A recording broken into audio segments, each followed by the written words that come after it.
Yerel yönetimler olarak seçildiğimiz günden beri belediye yönetimimiz başta eş başkanlar olmak üzere belediye meclis üyelerimiz ve belediye çalışanlarımızla birlikte, emekçilerle birlikte Van halkına en iyi hizmeti sunabilmek için, yaşamış oldukları sorunları en hızlı şekilde çözebilmek için çok büyük emekler harcıyor arkadaşlarımız. Dolayısıyla uzun bir süredir aslında belediyenin hiçbir hizmetinden yararlanamayan Bahçesaray halkının yaşamış olduğu sorunlar, başta da en temelde ulaşım hizmetinden yararlanamamış olması bizim en temel gündemlerimizden bir tanesi oldu. Bizler de bugün belediye olarak, Büyükşehir Belediyesi olarak Bahçesaray halkının ulaşım hizmetinden daha güvenli, daha rahat yararlanabilmesi için çalışmalarımızı uzun bir süredir başlatmış bulunmaktayız.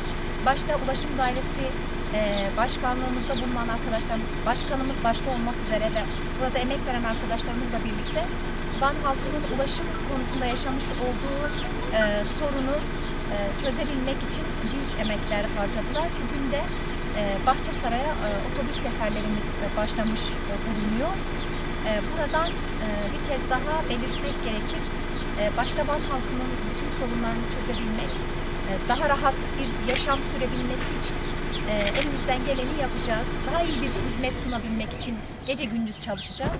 Bugün yapmış olduğumuz hizmet, gerçekleştirdiğimiz çalışma bunun bir örneği ve bunun devamı da gelecek. Burada emek veren bütün arkadaşlarımıza teşekkür ediyoruz ve başta Bahçesaray halkı olmak üzere tüm Van halkına hepimize hayırlı uğurlu olsun diyoruz.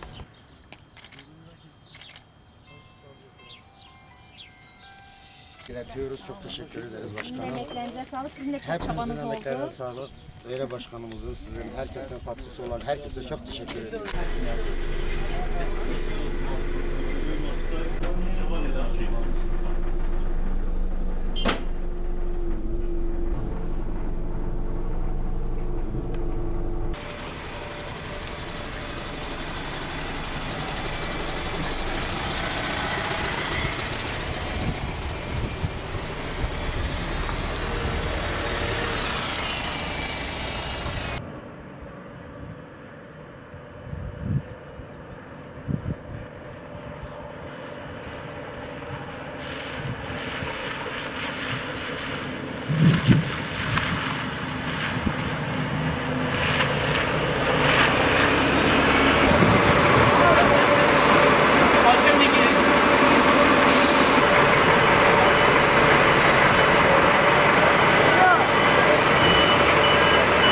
Belediye eş başkanlarımıza, bütün çalışanlarına, Bahçesaray Belediye eş başkanları adına teşekkürlerimizi sunuyoruz.